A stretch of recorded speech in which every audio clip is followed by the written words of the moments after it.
Ian Valdelon vai seguir com a próxima fala, né? Ele é doutorando em Teoria e Pesquisa do Comportamento pela UFPA. Sua fala vai ser Subjetividade e Novas Relações Comportamentais em Tempos de Pandemia. O Ian é graduado em Psicologia pela Universidade Federal do Ceará, mestre em Teoria e Pesquisa do Comportamento pela UFPA, doutorando em Teoria e Pesquisa do Comportamento pela UFPA, lá do grupo do professor Emmanuel Torinho. Ele é pesquisador vinculado ao Laboratório de Comportamento Social e Seleção Cultural, LACS, professor do curso de Psicologia na Universidade Maurício de Nassau, Unidade Belém, Pará, professor do curso de Psicologia do Centro Universitário do Estado do Pará, é apresentador do podcast A Ceará Cast, projeto de extensão vinculado ao curso de Psicologia da Universidade Federal do Pará, e psicólogo clínico. Pois, Ian, mete bala aí. Bom dia, pessoas. Muito obrigado pela apresentação, Felipe. Eu vou trazer esse tema para vocês, né? Subjetividade e novas relações comportamentais em tempos de pandemia. O Felipe falou aí que o Ceará Cast é da UFPA, mas na verdade ele é vinculado à UFC, tá? Então é junto com o pessoal lá do Ceará também. Então vamos lá, muito obrigado, pessoal da Jaque Belém. Para mim é uma honra imensa estar participando da Jaque como palestrante, porque a Jaque faz parte da minha história de vida profissional e pessoal também. Vocês vão entender por quê a partir de agora. Em 2011, eu vim para a minha primeira Jaque aqui em Belém, né? Conheci o Felipe Leite, Paulo Maia, o Diego Esmeraldo, e eu, esta criatura que estava aqui uns 10 quilos mais novo. Esse aqui é o Pedro Cabral, mudou quase nada, acho que só cresceu a barba. E essa Jaque de 2011 serviu para eu fazer esse network que me trouxe de volta para Belém em 2015, né, para o mestrado, e me fez ficar aqui até hoje. Então, para mim é uma honra muito grande participar da Jaque, porque ela faz parte da minha vida pessoal e profissional, graças a essas pessoas que estão aí nessas fotos. Então, meu imenso obrigado pelo convite e pela relação que eu criei junto com esse evento. Rasgação de seda à parte, vamos começar a falar de subjetividade, né? Queria começar perguntando para vocês que estão aí ouvindo, assistindo essa palestra, quando foi a primeira vez que você se deu conta de que você é você? E aí, você chega no sábado de manhã com uma pergunta viagem dessa, né? Nem prepara a gente, não paga nem um sushi, não chama nem para tomar uma cerveja, já está com uma pergunta dessa. Mas você já parou para pensar? Quando foi a primeira vez que você se deu conta de que você é você, você pensou assim, nossa, eu sou eu. E aí você deve estar pensando, tá, isso é um negócio bem óbvio, hoje eu sei que eu sou eu. Mas quando foi a primeira vez que isso aconteceu, você lembra? Porque essa primeira vez que você se deu conta de que você é você, tem relação com a proposta de subjetividade que a gente vai explicar aqui hoje. Então, ao longo das minhas falas, fique pensando aí nessa pergunta, tá? Quando foi a primeira vez que você se deu conta de que você é você, tá? Dando prosseguimento aqui, a gente tem uma perspectiva filosófica do sujeito sendo o objeto do próprio sujeito para a gente começar a falar de subjetividade. Como é que a gente começou essa história? Obviamente, na cultura ocidental, a gente começou na filosofia clássica, né? Sócrates, Platão e Aristóteles tinham lá suas propostas de compreensão do mundo. O homem fazia parte desse mundo e você tem lá as primeiras propostas de dizer o que é o homem. Que é o homem, tá? Não necessariamente o que é o sujeito, mas o que é o homem, é aquele sujeito que faz parte daquele mundo, dependendo da perspectiva filosófica. Você tinha ali um homem que era dotado de alguma capacidade de intencionalidade, algum tipo de desejo, ou às vezes era um homem que era apenas um vaso, que era o receptáculo de uma alma, e aí essa alma é que dava essa intencionalidade, esse desejo para esse homem. Mas as primeiras propostas de tentar falar sobre o sujeito, né, como um objeto do próprio sujeito, né, o homem falando sobre o que ele é, a gente tem na cultura ocidental, na filosofia clássica. Séculos depois, a gente vai ter a galera da filosofia moderna tentando responder essa pergunta, que é uma pergunta epistemológica, de como é que o sujeito é capaz de entender o mundo, como é que o sujeito é capaz de compreender o mundo. E aí, no meio dessa questão, você tem aqui o Descartes, principalmente o Descartes, dizendo que em algum momento o homem como é que o homem se conhece enquanto homem? Ou seja, como é que o sujeito se reconhece enquanto objeto dele mesmo? Aí tô piorando o nó na cabeça de vocês, né?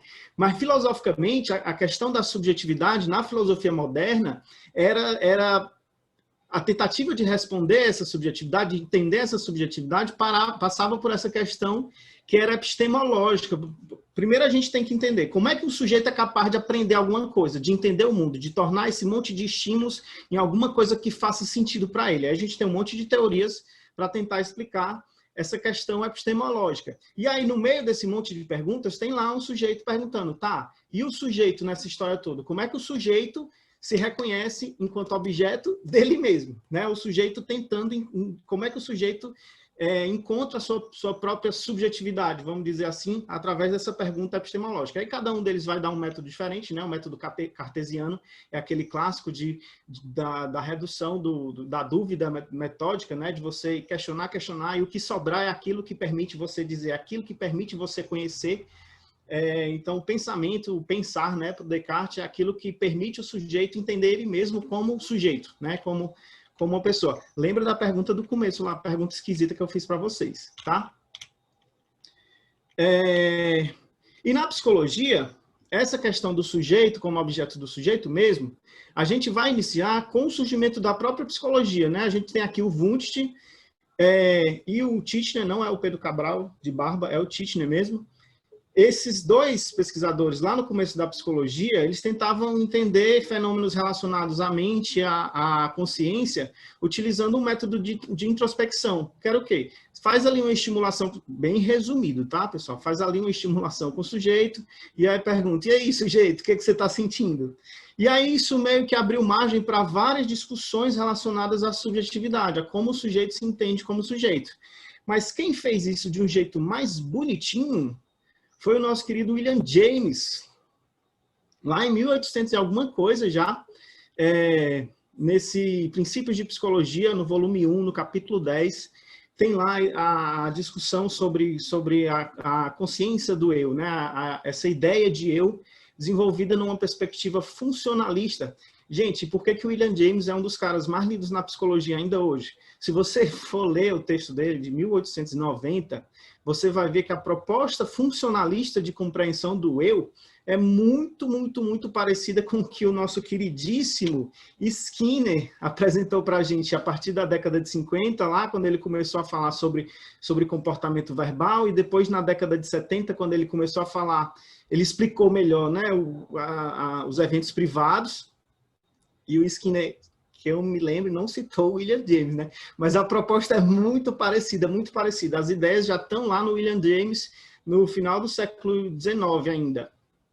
E aí você tem esses psicólogos aqui, que meio que abrem caminho para a gente começar a entender como é que a gente desenvolve uma noção de eu, né? Sobretudo, o William James e o Skinner a partir do comportamento verbal, né?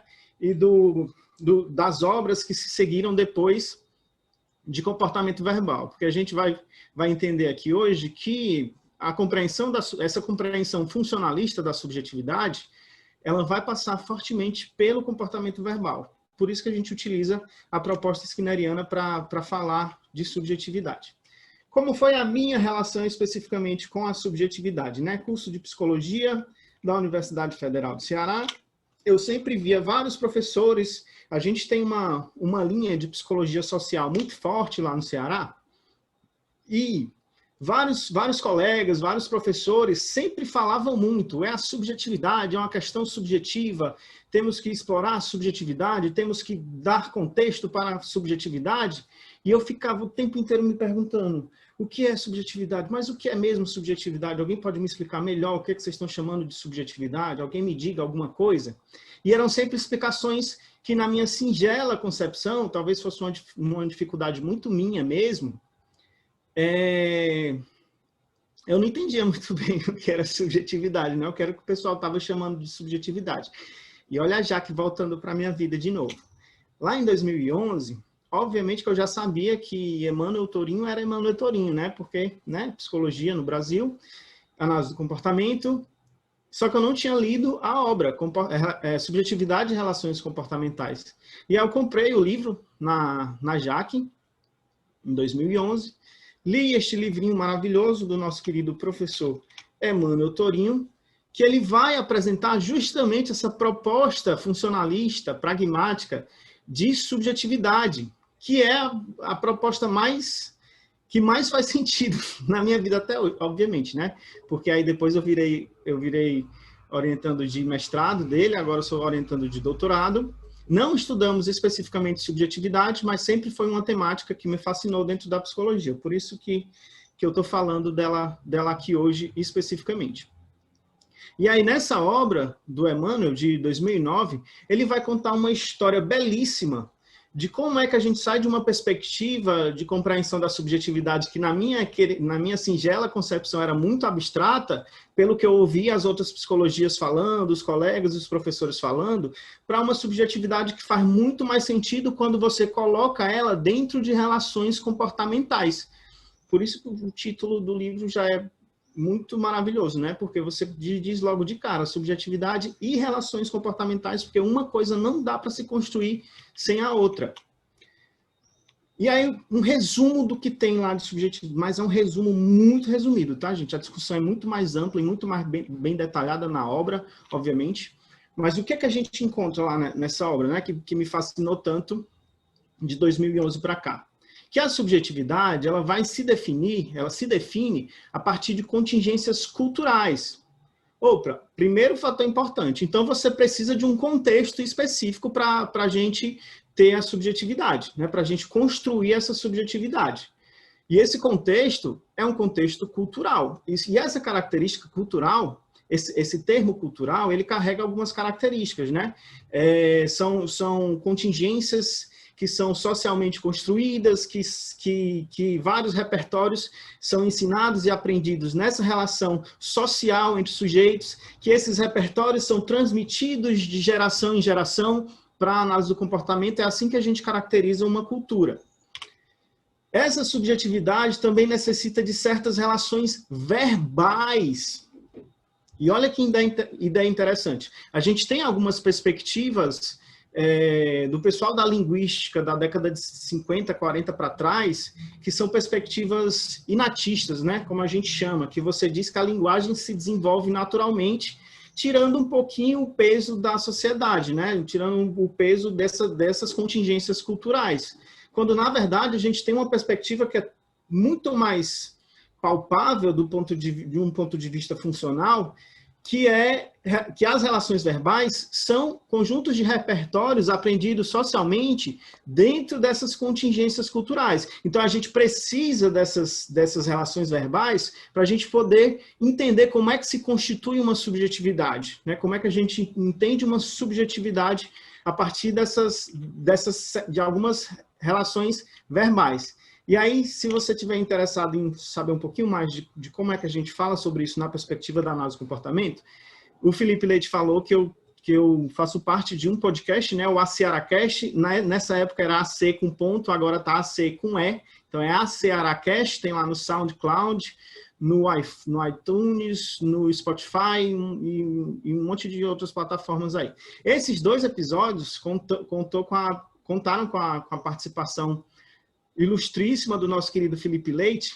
E aí eu me lembro que num deles, eu acho que foi no que a gente comentou aqui, o Felipe Leite falando assim, que tinha um professor na UFPA que falava que quando a gente aprendia comportamento verbal, era como se a gente estivesse abrindo um portal para outro universo, que a gente tem acesso a um monte de outras contingências que só são possíveis a partir do comportamento verbal. E eu lembro que essa fala dele nesse podcast me marcou bastante.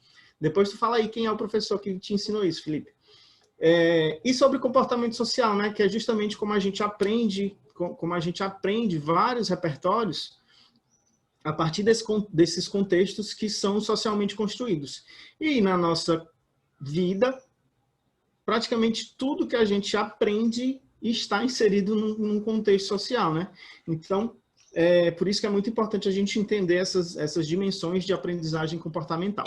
Voltando aqui para relações verbais.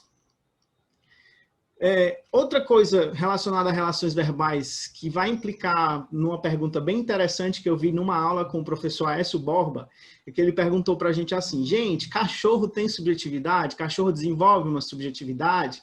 E a gente ficou meio titubeando, né? Mas será, gente, o cachorro sente emoções e não sei o que, uma discussão gigantesca. E no final a gente meio que chegou na conclusão de que não, porque cachorro não fala, né? Uma resposta bem simples. Por quê? Para você chegar na subjetividade, você tem que desenvolver alguns repertórios verbais, né? E aí, bicho não cumpre os vários critérios para a gente considerar que animais falam, por exemplo. Tem algumas exceções aí que a gente pode discutir, mas não é o caso aqui. Então, a gente tem explica uma perspectiva, essa definição de subjetividade apresentada pelo professor Emmanuel, explica uma perspectiva não mentalista ou não internalista dessa noção de eu que a gente constrói a partir de relações verbais numa contingência culturalmente estabelecida, né, em contingências culturalmente estabelecidas. A gente muda essa perspectiva porque nas outras psicologias, que talvez fossem as psicologias que embasavam os discursos dos meus colegas e professores que não era da mesma perspectiva que eu, poderia existir outras explicações para a subjetividade que não fossem explicações funcionais, né? Fossem explicações que a gente comumente chama de explicações mentalistas ou internalistas. Você atribui o nexo causal, né? Aquilo que tem relação com essa noção de eu para outras instâncias que a gente não pode nem observar e nem medir funcionalmente, falando, né? Não é só observar no sentido da visão vista, não. É no sentido funcional mesmo, de colocar nas contingências e ver a influência de uma coisa sobre outra, né? E a gente tem essa mudança de perspectiva que, para mim, como eu falei para vocês, né? Fez muito mais sentido do que ficar apenas em explicações abstratas de subjetividades relacionadas a um tipo de personalidade, subjetividades relacionadas a um tipo de funcionamento mental, e aí, para mim, essas explicações não me permitiu entender o que era que todo mundo estava chamando de subjetividade, que eu não tenho certeza se era só eu que não entendia, mas era eu que falava que não entendia na época, né? Então, em resumo, a gente vai ter uma noção de eu desenvolvida através da linguagem, ou seja, a gente precisa dessa ferramenta para desenvolver a subjetividade, aprendida em um contexto culturalmente estabelecido. Então, voltando para a pergunta do que o Aécio fez numa disciplina que a gente fez com ele, né? Se bicho pode desenvolver subjetividade. Não por uma questão prática. Subjetividade, nessa perspectiva, tem a ver com linguagem. Linguagem é culturalmente estabelecida. Não é? Esses quesitos, outros animais não conseguem cumprir, ou não, pelo menos do jeito que a gente cumpre, né? Abrindo margem para algumas discussões sobre cultura e linguagem no mundo animal, que eu sei que tem. Então, a gente pega todos esses elementos, a gente pega a história de vida do sujeito, como é que ele desenvolveu a linguagem dele, quais são os contextos culturais, sociais que ele tá inserido, e a gente vai entender, por exemplo, como é que uma pessoa se reconhece enquanto negro ou negra, como é que uma pessoa se reconhece enquanto nordestino ou nordestina, como é que uma pessoa se reconhece enquanto hétero, homossexual, pansexual, qualquer coisa que você se identifique.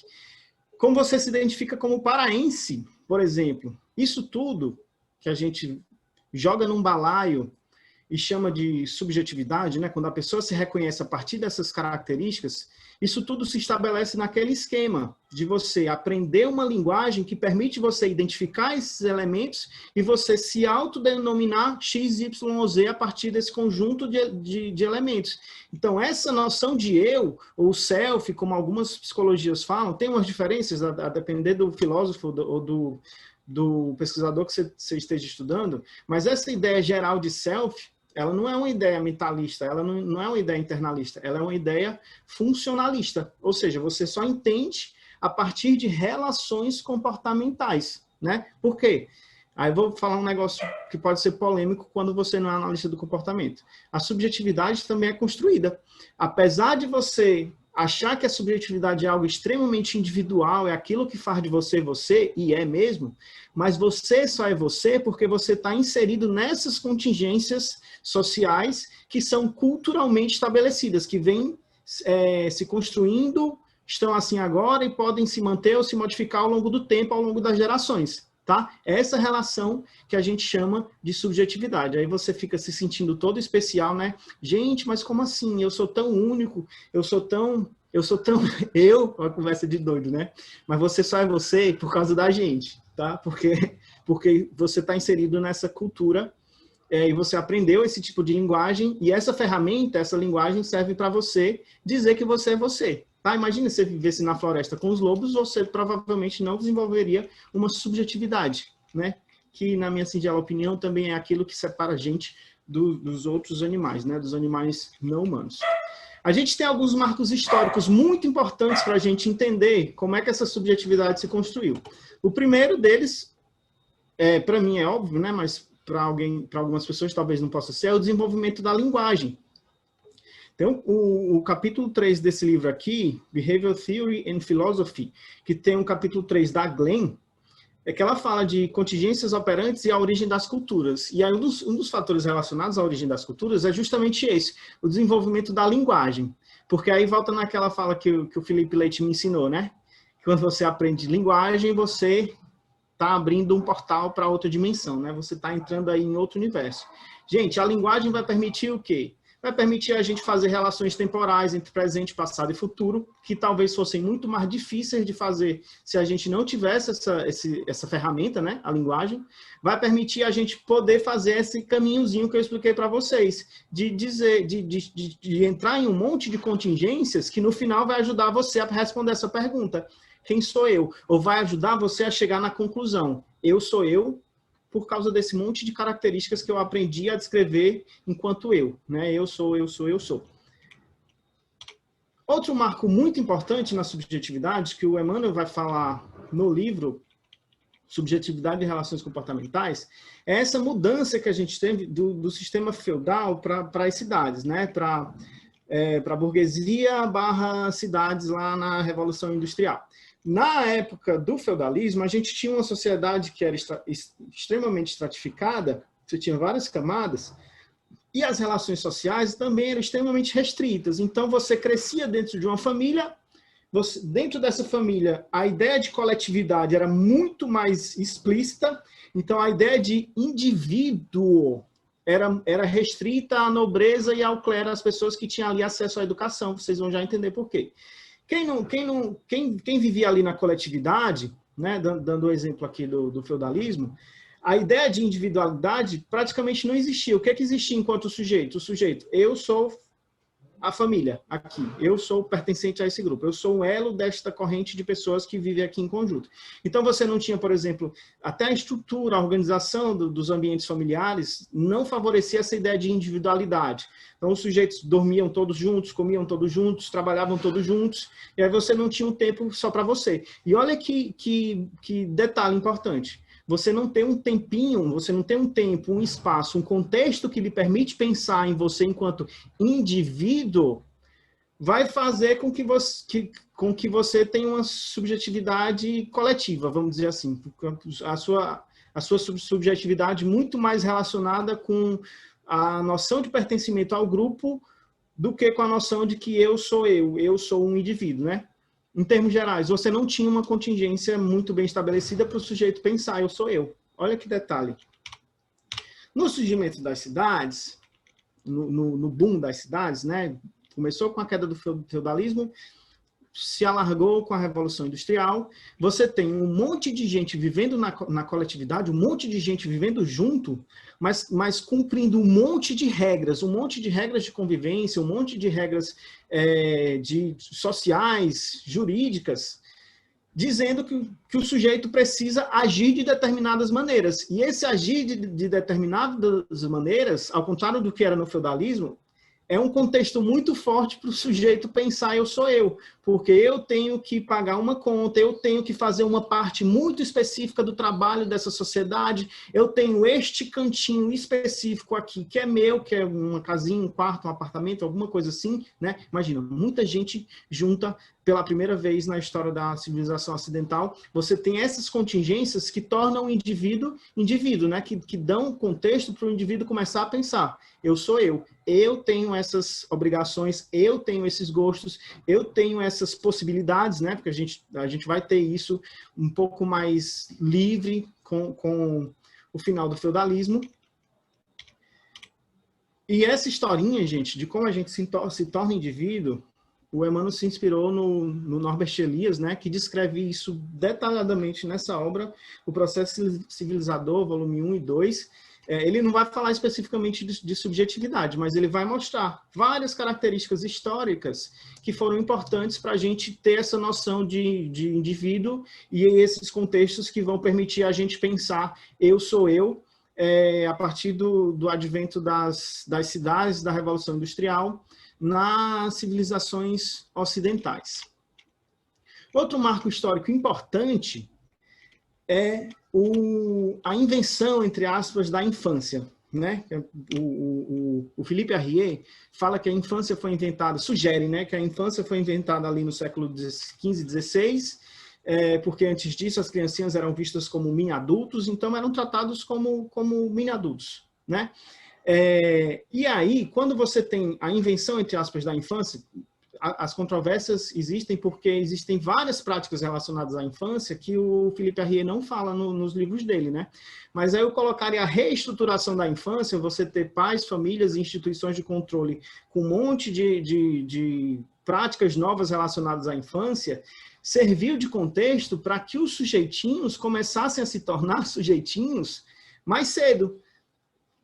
Às vezes, a educação começava lá quando a criança já era adolescente, né? 10, 12 anos de idade. Com essa reestruturação da infância, você tem as crianças começando a ser educadas um pouco mais cedo, e aí esse contexto de educação, ele serviu para as criancinhas começarem a desenvolver essa noção de eu. Tinha lá um monte de situações, de brincadeiras, de situações de ensino-aprendizagem, que a criancinha tinha que pensar, o que eu vou fazer?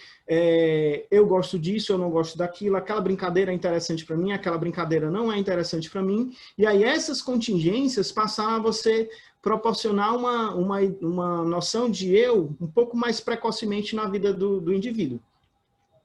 E isso ficou muito mais popular depois do apogeu das escolas, né? Da popularização das escolas aí já na Revolução Industrial. Você tem um contexto que favorece o sujeito pensar nas características da própria individualidade e, a partir disso, desenvolver essa noção de eu nesse contexto que eu falei para vocês, né? A partir da linguagem, num contexto social, culturalmente estabelecido.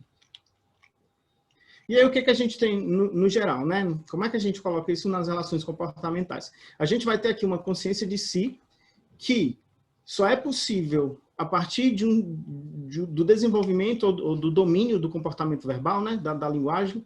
E aí, se a gente fosse analisar especificamente, a gente diria que o sujeito está tateando as próprias características individuais para poder chamar isso de eu. A gente vai ter um ambiente social que é culturalmente estabelecido, e a gente vai precisar de uma contingência, pelo menos de uma contingência, né, para a gente ter isso acontecendo. Aí, quando eu falo uma contingência, nas tríplices contingências lá mesmo, a gente vai ter contextos específicos em que o sujeito vai emitir algumas respostas, e aí essas respostas podem ou não ser reforçadas, né, dentro das relações comportamentais. E aí eu volto a pergunta para vocês. Agora é como, né? Como é que você se deu conta de que você é você? Eu perguntei na primeira quando, agora eu estou perguntando como. Né? Já deu para você começar a pensar na sua história aí, né? Como é que eu me dei conta disso? Tem o quando, tem o como. As perguntas doidas de sábado de manhã. E aí eu vou dar o meu exemplo, tá? De Ian Valderlon. Quando eu comecei a me dar conta de que eu era eu, foi porque eu tinha uma contingência bem específica, que era uma contingência que estava sempre junto de mim, né? Uma contingência, né? Um estímulo que estava sempre comigo o tempo inteiro, que era meu irmão gêmeo, o Yuri. E aí, a primeira ideia que eu comecei a pensar nessas coisas também, né? Para falar aqui, a primeira vez que eu me toquei que eu era eu, foi eu percebendo que eu era o irmão gêmeo do meu irmão, né? O Yuri, que eu não sei se ele está vendo, mas minha primeira experiência subjetiva consciente de que eu era eu foi com essa classificação, irmão gêmeo do Yuri, né? E você imagina, duas criancinhas gêmeas idênticas, obviamente que causava algum tipo de burburinho, e aí o pessoal se impressionava, e aí isso era o contexto que me fazia pensar. Eu sou gêmeo desta criatura que é igual a mim.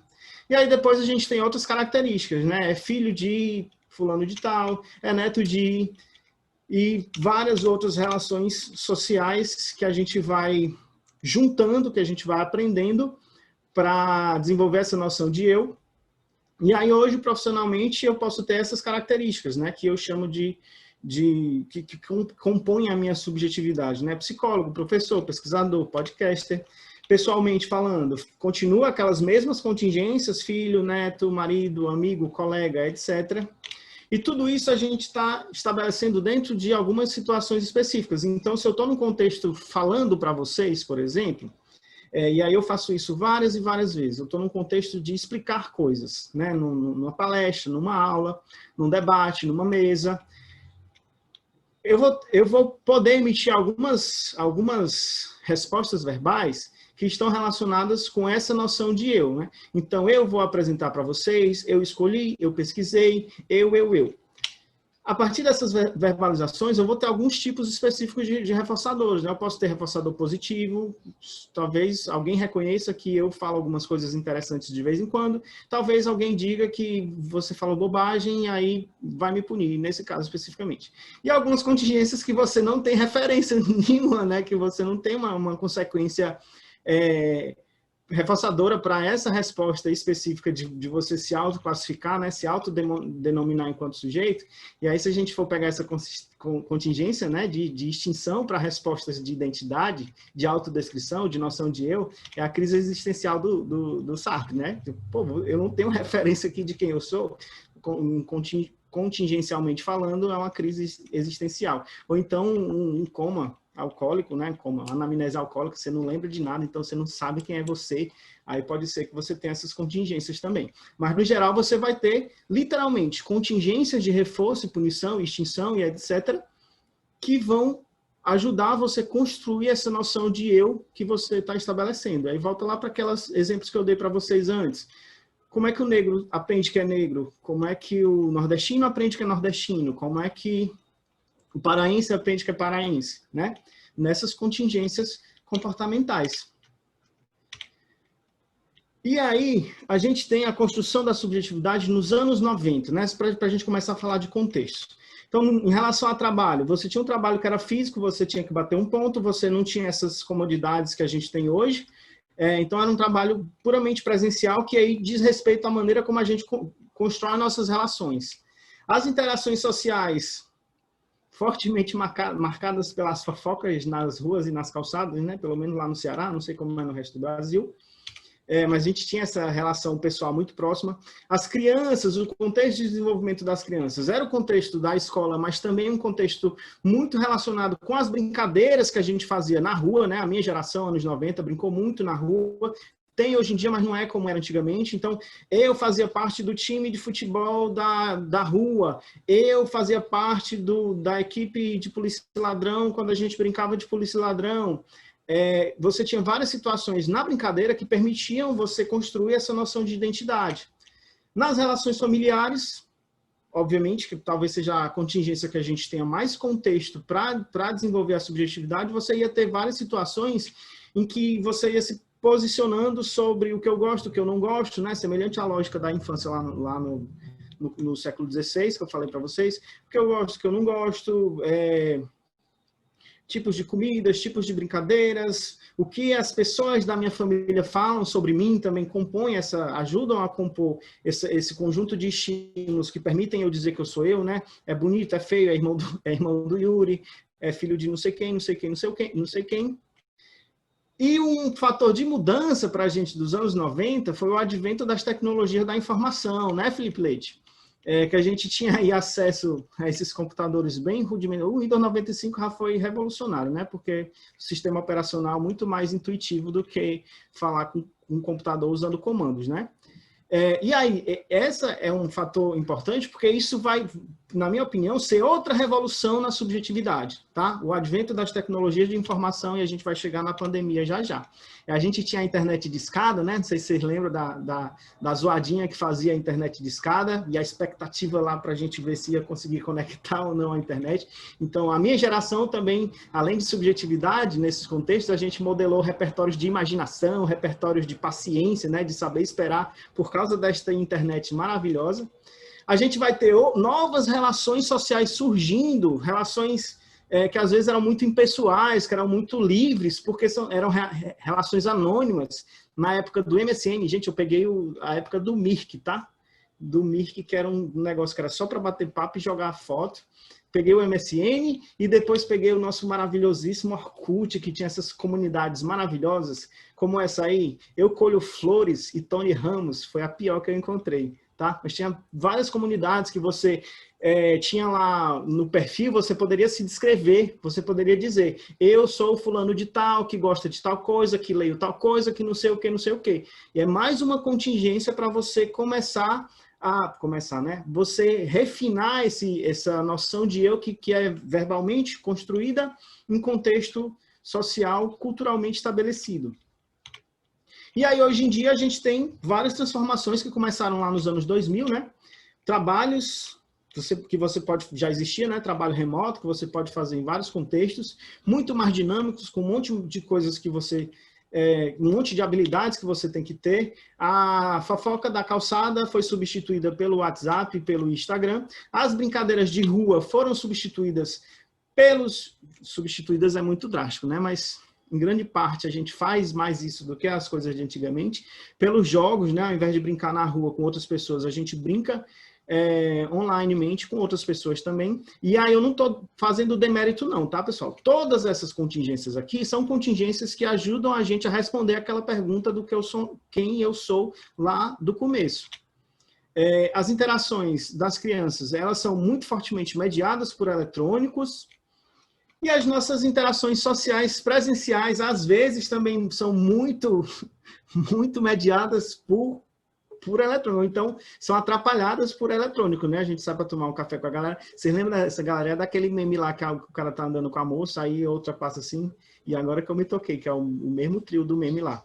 E aí você tem uma relação que é social, mas que não é tão afetiva como era antigamente. Enfim, a gente tem novas contingências aí que vão modificar essas relações sociais. E a gente tem o nosso, infelizmente, coronavírus, né? Tá aqui as coronas dele, né? Que são essas coroinhas, que modificou totalmente todas essas contingências que eu acabei de falar para vocês. Então, o que a gente tem de novas relações comportamentais nesse contexto aqui, especificamente? Beleza. A gente vai ter novas relações familiares, né? Às vezes uma pessoa um pouco mais presente com outra. A gente vai ter novas relações de trabalho e a gente vai ter novas relações afetivas também, mediadas de outros jeitos. Então, a gente vai ter outros jeitos de pensar no quem eu sou. Eu sou a pessoa que dá aula pelo computador. Eu sou a pessoa que posto coisas nas redes sociais. Eu sou a pessoa que interage socialmente com essas pessoas por esses meios especificamente. E aí eu ia colocar o vídeo desse exemplo que eu acho fantástico, que é esse menininho aqui, que eu não sei como é o nome dele, mas tem aí nos Instagram. Ele ficou famoso porque ele estava fazendo como se fosse uma live e soltou um pum lá no meio da live. Gente, o pivete aprende a falar, literalmente, ele aprende a falar como se ele estivesse falando para a mídia e não diretamente para as pessoas. Então, ele está lá com o celular dizendo assim, ô galera, não sei o que, a mamãe está ali fazendo meu mamãe, não sei o que, e aí solta o pum. Ô galera, desculpa, eu soltei um pum. Então, quem está mediando essa formação dessa subjetividade não é necessariamente uma pessoa física, né? São outras contingências. Tecnicamente, a gente fala que o pivete está sendo mediado pelo celular e usando a imaginação, né? Porque eu não sei se ele estava interagindo com ninguém. Então, ele está literalmente aprendendo a falar coisas, aprendendo a pensar coisas sobre ele mesmo, mediado por contingências puramente eletrônicas, né? Predominantemente eletrônicas. E aí você pode ter novas subjetividades aparecendo a partir disso, que se exacerbaram agora na pandemia, né? Outras coisas relacionadas à subjetividade. O quão passamos a nos definir enquanto sujeitos através das redes sociais, né? Como era isso antes, como é que isso está agora? Então, nas redes sociais, a gente se define enquanto muitas coisas. Isso piorou, melhorou agora, depois da pandemia? Não sei, tá? Estou chutando. Dificuldades de variabilidade comportamental relacionada, talvez, a uma crise identitária. Então, vou pegar um exemplo que eu vi várias vezes. O professor, que era um ótimo professor presencial e não conseguiu se adaptar muito bem às novas metodologias de ensino e está sentindo uma crise porque não se reconhece mais enquanto o professor que era bom na modalidade presencial. A gente vai ter, talvez, fonte escassa de reforçadores naturais. Então, a gente vai tentar encontrar outros meios, lá pelos jogos eletrônicos, lá pelas interações mediadas pelas redes sociais, que ajudem a gente a ter reforçadores que eram muito mais interessantes, como o Almica falou, né, quando a gente estava num boteco conversando com amigos, por exemplo. E aí, para finalizar, você sabe o que você é você? Agora é uma pergunta bem óbvia, né? E como é que você se define agora? Né? Como é que você se define agora para a gente poder entender o que é você subjetivamente? Aqui meus contatos, o e-mail, se você quiser me ver lá no Instagram, tem essa arroba aqui. Se você quiser conhecer o podcast da gente, o AcearaCast, está aqui também, arroba. E muito obrigado, pessoas.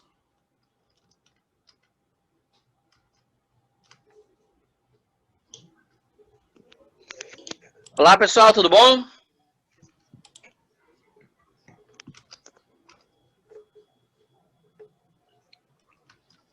Gente, tô ouvindo? Te ouviram bem, Felipe? Bom, então, Ian, muito obrigado pela sua fala. Teve uma pergunta que foi do Felipe Vanderlei lá no YouTube. Vou jogar aqui também, porque a gente ficou assistindo e discutindo, né? Você resgatou o trabalho de subjetividade do Emmanuel, né? Também aí. Uhum. E assim, o Vanderlei estava querendo saber se você está continuando nessa linha de pesquisa, ou o seu trabalho, você continua investigando esse lado. Ele quer saber como tem rolado essa pesquisa sobre cultura de subjetividade aqui no Brasil. E um comentário meu também, eu achei muito legal o que você fez, né? Que eu acho que talvez é um avanço em relação ao trabalho do Emmanuel, né? Que o Emmanuel ele para num ponto onde deixa as possibilidades de como você tentar discutir aspectos da cultura e ele joga que para você entender subjetividade, você vai ter que olhar para a cultura. E uma coisa que você fez aí, e eu fui só me identificando falando dos anos 90 e tudo mais, né? Como que os modos de interação social, como a nossa relação com tecnologia, como que aspectos da cultura foi construindo quem é o Ian, né? Construindo esse ser subjetivo aí, né? Então, eu achei muito legal esse ponto que você fez, que você pegou a noção do Emmanuel e você meio que fez uma aplicação prática aí. Beleza, tu fez até um diagraminha legal. Então, eu quero construir aqui esse ser subjetivo. Então, como que eu faço isso, sabe? Então, achei muito massa essa sua descrição. E aí, puxando do Vanderlei, né, ele quer saber como é que anda essa linha de pesquisa de cultura e subjetividade. Valeu. Agora os Philips. Cara, vocês têm que botar a dupla, bicho. Os Philips. Quando é que vai rolar isso aí? Gente, sobre a pesquisa, Felipe, como eu falei, no momento eu não vim estudar com o Emmanuel subjetividade, né? Eu vim fazer pesquisa experimental sobre costura. Ah, o cara aí, caba lindo, rapaz. Eu fui estudar... eu fui estudar... E aí, Felipe? Eu fui estudar psicologia experimental, né? Fenômenos culturais empiricamente. Aí eu especificamente não estou levando essa parte da subjetividade no laboratório. Legal. O Aécio está começando uns grupos de estudo, mas ele também está bem voltado para pesquisa experimental e aplicada. Aqui e acolá tem algumas discussões sobre subjetividade, mas nada muito sistemático. Então, no laboratório da gente agora, a gente não está muito com essa linha da subjetividade, né? A gente está mais nessa parte experimental e pensando em algumas coisas de aplicação. No Brasil, eu também não sei se tem alguém discutindo isso agora, cara, porque eu meio que desengavetei essas minhas questões aqui sobre subjetividade para falar na JAC, né? Então, não fui perguntar como é que tá aí nos laboratórios e tudo mais. Mas, cara, tem caminho aí, viu? Assim, olhando para o Vanderlei agora, o que me veio à cabeça, o Vanderlei trabalha com a aba para autismo, né, hoje. Na verdade, ele trabalha muito com adolescente adulto, né? E assim, o que é um campo que é frequente, né, principalmente vai chegando na adolescência, né, os pais meu filho vai namorar, como é que ele vai entender sentimentos? Eu lembro, assim, agora tinha trabalhar, ensinar emoções, né? Os pais, eu quero que meu filho entenda emoções. Isso aí é repertório altamente complexo, né? Mas, assim, pensando esse modelo aí que tu tá fazendo, talvez tenha um caminho aí de pensar como construir essa subjetividade, mas é isso. Construir todo esse padrão de compreensão de fenômenos que o Emmanuel aloca sobre esse guarda-chuva subjetividade, que aí pode ter um caminho de aplicação prática, assim, como a pessoa com autismo, uma pessoa com uma baixa acessibilidade social, uma dificuldade de aprendizagem social, que é fundamental para a gente desenvolver esse nosso lado, digamos, do ser subjetivo. Então, daí, como será que a gente poderia eventualmente chegar a desenvolver de tecnologia, de aplicação, para ajudar essas pessoas a desenvolver nesse campo? Tem um lado aí interessante. O que eu acho interessante dessa proposta funcionalista é porque o funcional ajuda a gente a entender como é que a gente constrói, né? A subjetividade. E a parte pragmática do negócio, que é também uma base filosófica da gente, é justamente isso. Se você entende que subjetividade é construída a partir de algumas contingências específicas, você pode manejar essas contingências para aplicar nesses contextos. Por exemplo, né? Você quer que você tenha uma criança com uma noção de sentimentos e emoções bem estabelecida, tá? Se a gente sabe que essas noções acontecem nesse contexto, você tem que ensinar repertório verbal, você tem que reforçar as respostas verbais relacionadas ao reconhecimento de emoções, à fala de emoções, e a partir disso você tem uma construção, subjetividade voltada para a prática, né? Essa parte pragmática do negócio que eu acho bem bacana. Pedro, vê se tem mais alguma pergunta para você ver no YouTube? Opa, vamos nessa. Estava acompanhando aqui a discussão de vocês. Bom, Ian, muito feliz Pedro Cabral também pesquisou esse campo, né? Faz um tempinho já. Pedro estava aqui antes de mim, pô. Pedro é história. O Pedro fez um doutorado em iniciação científica. 4 anos. É tipo isso. Legal. Assim, muita gente elogiando aqui no YouTube. A Denise falando 100 defeitos, a Joyce Rosário, perfeito, Mariana Almeida, palestra incrível. A Sônia Meijix falando perfeito, muitos eu que fui, eu que serei. Acho que aquele seu último slide tem a ver com essa pergunta, né? A Ivana também aqui falando da palestra que é excelente. Eu tenho uma pergunta para você também, que é a seguinte. Você está falando de subjetividade, cultura, e aí trazendo agora assim para esses tempos de Covid, que foi essa parte da sua apresentação também. Eu estou pensando o seguinte, nesses tempos de polarização, inclusive, mas à tarde a gente vai ter um eixo só sobre isso, a gente tem tido muitas contingências sociais competindo umas com as outras, a gente tem disputa de recursos, de status, e aí recursos de todos os tipos possíveis, desde recursos financeiros, políticos, afetivos, enfim, muita coisa sobre isso. E como que esses tempos específicos de Covid, que é um tempo de crise, primeiro sanitária e depois que se desdobra em todas essas outras, como que essa diversidade de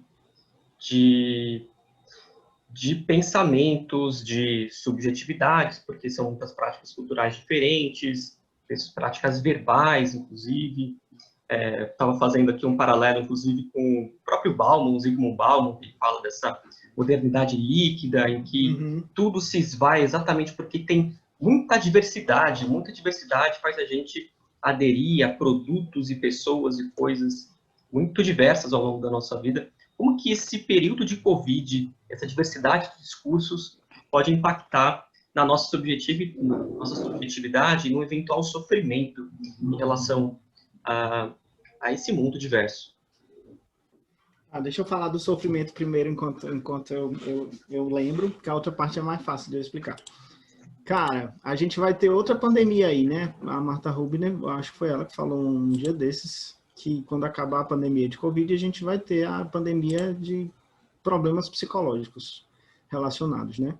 Então, talvez o que esteja, comportamentalmente falando, o que esteja na base dessa nova pandemia que vai acontecer, quem trabalha na clínica já repara que está acontecendo, tá? Muita gente procurando, é que a gente está em vários processos de crise, né?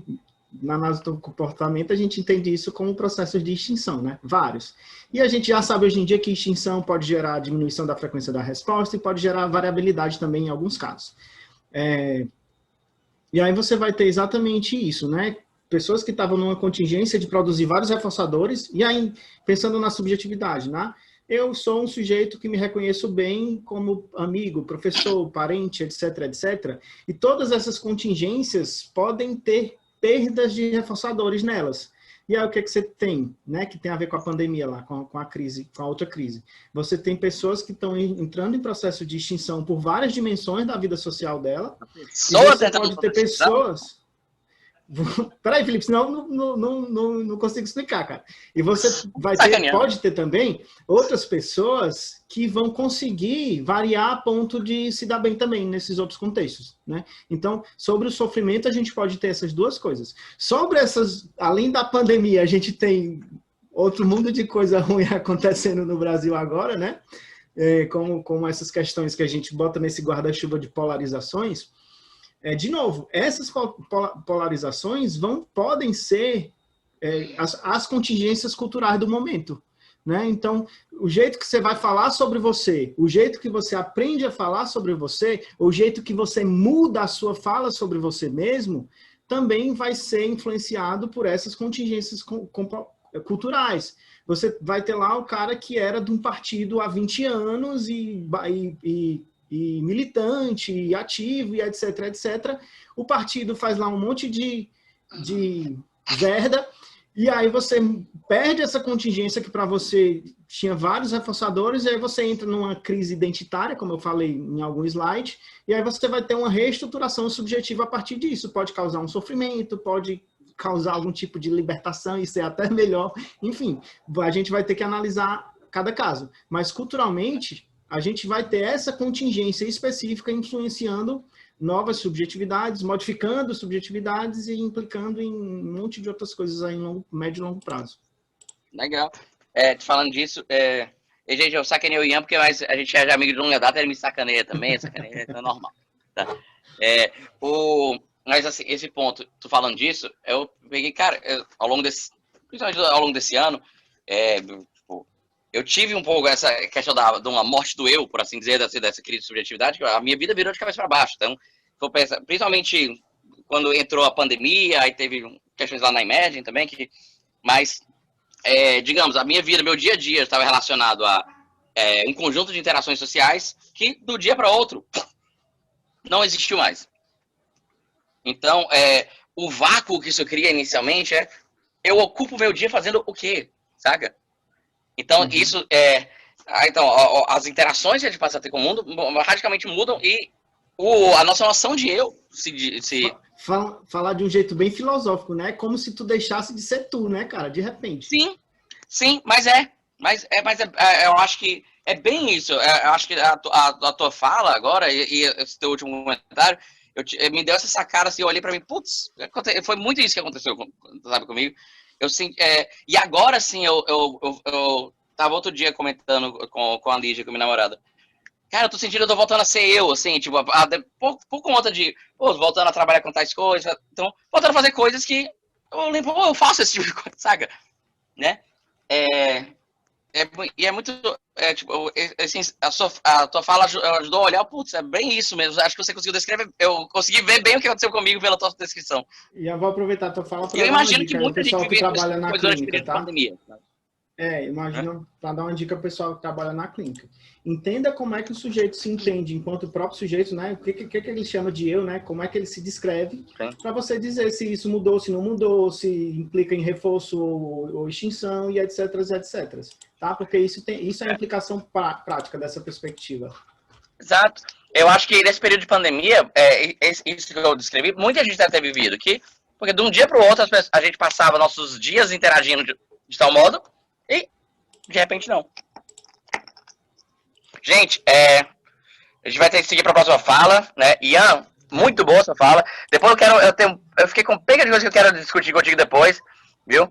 Tem Cara, tem muito pano pra manga aí, cara. Tem A gente, muita a coisa gente legal tem quatro gerações aqui, né? Pedro Cabral, Felipe Leite, Ian Valdernon e João Aristides, que está continuando aí a prática do Olha só. laboratório. Eu Verdade. queria só deixar claro que o Felipe Leite é o mais antigo, tá? Não sou eu, não. Ah, é? Eu pensei que era tu que tinha fundado o laboratório, Pedro. O que é isso, Felipe? Quando eu cheguei, aliás, meu primeiro dia de iniciação científica foi quando o Felipe estava qualificando o mestrado. Mas queria só dizer o seguinte... Essa forma carinhosa do Pedro falar que eu sou velho. Né? Que você foi meu orientador, meu... Mas queria só dizer o seguinte aqui, que é o seguinte, eu queria agradecer primeiro aqui, assim, pela sua palestra, foi muito bacana. E em segundo lugar, assim, a gente se conheceu na Jaque Belém lá em 2011, assim, foi um momento muito especial ali, a gente lembra muito, assim, de como foi o evento e você lá. Queria só deixar claro que esse evento não é uma Jaque Belém, ele é uma Jaque nacional mesmo, uma Jaque Sim. a gente se reuniu meio que por acaso, assim, falando da ideia de fazer uma Jaque como essa. Então não é exatamente uma Todo Jaque mundo Belém. com o tempo livre da pandemia, né? Na hora. Exato, no contexto da pandemia. Fácil.